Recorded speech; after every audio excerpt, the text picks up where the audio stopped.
علي بن أبي طالب رضي الله عنه وأرضاه من قالوا عباد الله قالوا ለስራችሁ ጥራት ከምታረጉት ትኩረት የበለጠ ተቀባይነቱ ላይ ተከሩ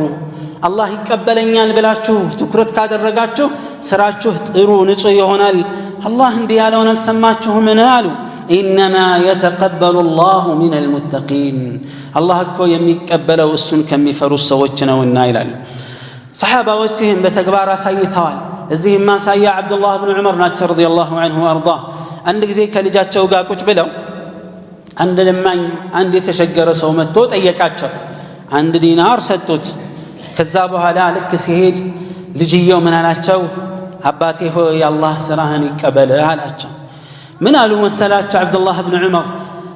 ሞቅ ደመቅ ሳይሆን ያላቸው እንዲህ ብለው እውነተኛ ስሜታቸውን ገለጹ እኔ እኮ አላህ አንድ ስጁድ እንደተቀበለኝ እርግጠኛ ብሆን አንድ ሰደቃ መስጠቴ ተቀባይነት እንዳለው ቢሆን እንደ ሞት የምመኘው ሩቅ ነገር የለም አሉ ምክንያቱም አላህ ማን እንደሚቀበል ታውቃለህ ልጄ انما يتقبل الله من المتقين عباد الله فاعظم ما تفنى به الاعمار እድሜያችንን ልንፈጅበት ፈመፍጀትም ዲባል በማይችል መልኩ እድሜያችንን ልንሰዋ ህይወታችንን መስዋዕትነት ልንከፍል የሚገባው ነገር አላህ ስራዬን ይቀበለኛል አይቀበለኝም የሚለው ጭንቀትና የሥራ ጥራት ነው عباد الله አላህ ይሄን መልካም ያሳለፍነውንም ይሁን አሁንም እየሰራን ያለን መልካም ስራ እንዲቀበልን አላህን እንማጸነው ወንጀላችንን ይቅር እንዲለን አላህን እንማጸነው ከእሳት ነፃ ካላቸው ሰዎችም እንዲያደርገን አላህን አጥብቀን አበክረን እንማጸነው عباد الله አላህ አንድ ቁርአን ላይ አንድ ምሳሌ ተከሰ አንድ ሴት በመካና በጣኢፍ መሃል ትኖር ነበር አሉ ከዛ በኋላ ጥጥ በደም ትፈትላለች ሱፍ በደም ትፈትልና ሰራተኞችን ቀጥራ አደራጅታ ስታበቃ ፈትሏን ከጨረሰች ካጠናቀቀች በኋላ አስደናቂ አስገራሚ ፈትላ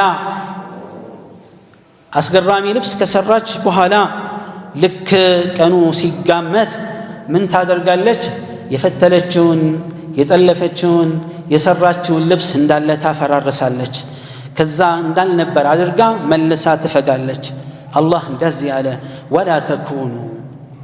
ባሪያዎቼ ሆይ እንዳትሆኗል كالتي نقضت غزلها